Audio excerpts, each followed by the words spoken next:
अमीर और गरीब दोनों परिवार के बच्चे पढ़ते थे। स्कूल की इमारत ऊंची और आलीशान थी, लेकिन उसके भीतर पढ़ने वाले बच्चों के जीवन में जमीन आसमान का फर्क था। कुछ टीचर्स भी अमीर और गरीब बच्चों में भेदभाव करने से नहीं चूकते थे। नवरात्रि का समय था। एक नई टीचर मिस सुनैना को गरीब बच्चों से सख्त नफरत थी, और यही फर्क उसने आते ही बाकी क्लास की टीचर्स के मन में भी डाल दिया। देखिए मिसेज रस्तोगी, हमें ना इस बार कन्या पूजन के लिए सुंदर और अमीर पैसे वाली लड़कियों को ही प्रार्थना हॉल में ले जाना चाहिए। आपको तो पता है आजकल सोशल मीडिया का जमाना है। हमारे स्कूल के बच्चों के फोटोग्राफ्स अच्छे आने चाहिए। अगर गरीब घर के बच्चों के फोटोग्राफ्स लिए तो हमारी इमेज खराब हो जाएगी। मिस सुनैना बिल्कुल ठीक कह रही हैं।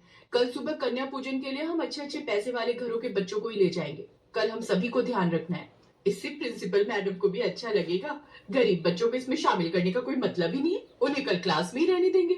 बिल्कुल, हम ऐसा ही करेंगे। हमारा स्कूल कोई गरीबों का स्कूल नहीं है। हम क्यों बताएं किसी को।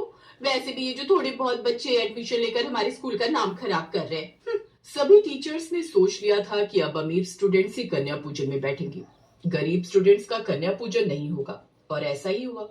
सुबह की प्रार्थना के बाद टीचर्स ने अमीर घरों की लड़कियों को कन्या पूजन के लिए चुना। मिस शैली, प्रिंसिपल मैडम कन्या पूजन के लिए गर्ल्स को बुला रही हैं। आपने गर्ल्स चूज कर ली है ना? बस कर ही रही थी। अच्छे अच्छे कपड़े पहनी हुई गर्ल्स मेरे पास आ जाएं।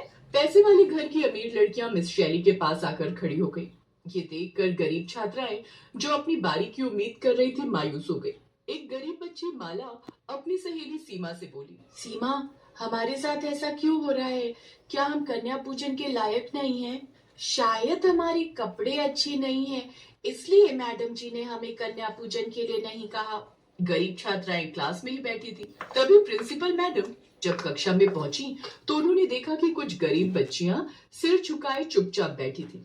उनकी आंखों में मायूसी साफ झलक रही थी। उन्होंने धीरे से बच्चों से पूछा, बच्चों, तुम सब पूजा के लिए नीचे क्यों नहीं गई? क्या तबीयत ठीक नहीं है? नहीं मैडम, हमारी तबीयत तो ठीक है। फिर तुम पूजा में क्यों नहीं गई? इस बार सीमा की आंखें भर आई।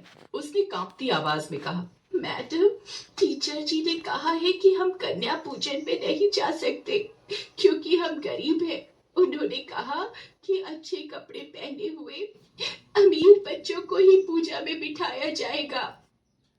बच्चों की मासूम दर्द भरी बातें सुनकर प्रिंसिपल मैडम का दिल टूट गया। उनके चेहरे का दुख और गुस्सा एक साथ उभर आया। उन्हें यकीन नहीं हो रहा था कि उनके स्कूल में ऐसा भेदभाव हो सकता है। लेकिन उन्होंने खुद को संभाला और बोली, तुम सब मेरी बेटियां हो और मेरे लिए हर बच्चा एक समान है, चाहे तुम अमीर हो या गरीब। तुम सब देवी स्वरूप हो। चलो, हम सब पूजा में शामिल होंगे। तुम्हारे बिना कन्या पूजन कैसे हो सकता है? तुम सब भी कन्या पूजन में बैठोगी। प्रिंसिपल मैडम बच्चियों को लेकर हॉल की ओर बढ़ी। उनके कदमों में आत्मविश्वास और आंखों में गहरा संकल्प था। जब वे हॉल के दरवाजे पर पहुंची तो देखा कि पूजा की तैयारियां शुरू हो चुकी थी और टीचर्स पहले ही अमीर बच्चियों को पूजा स्थल पर बैठा चुकी थी। हॉल में प्रवेश करते ही सबकी नजरें प्रिंसिपल मैडम और उनके साथ चल रही गरीब बच्चियों पर पड़ी। हॉल में अचानक सन्नाटा छा गया। टीचर्स भी उन्हें देखकर एकदम हड़बड़ा गई। वे समझ चुकी थी कि प्रिंसिपल मैडम को सारा सच पता चल चुका है। प्रिंसिपल मैडम ने हॉल में खड़े सभी लोगों की ओर देखा और फिर बेहद गंभीर और सख्त लहजे में बोली, आज मैं बहुत निराश हूँ। हमारे स्कूल में हर बच्चा समान है, फिर ये भेदभाव क्यों? इन बच्चियों को सिर्फ इसलिए पूजा से दूर रखना कि वे गरीब हैं, ये घोर अन्याय है। देवी का स्वरूप कपड़ों या पैसे से नहीं, बल्कि उनके दिल से पहचाना जाता है। इस धरती की प्रत्येक कन्या देवी का रूप है, इसलिए हमें हर कन्या का सम्मान करना चाहिए। आप सब टीचर्स भी तो कन्या हो, नारी हो, फिर आप ये बात कैसे भूल गई? प्रिंसिपल मैडम की बात सुनकर सभी टीचर्स की आंखें शर्म से झुक गई। आई एम सॉरी मैम, हमसे बहुत बड़ी गलती हो गई। मिस सुनैना, ये सिर्फ गलती नहीं है, ये इन बच्चों के आत्मसम्मान को चोट पहुंचाने जैसा है। हम यहाँ सिर्फ बच्चों को पढ़ाने के लिए नहीं है, हम उन्हें सही संस्कार देने के लिए हैं। और सबसे बड़ा संस्कार है सभी को बराबर मानना। आओ गर्ल्स, तुम सब भी यहाँ इन्हीं गर्ल्स के साथ बैठोगे। आज का कन्या पूजन तब तक अधूरा है जब तक तुम सब इस कन्या पूजन में शामिल नहीं होती।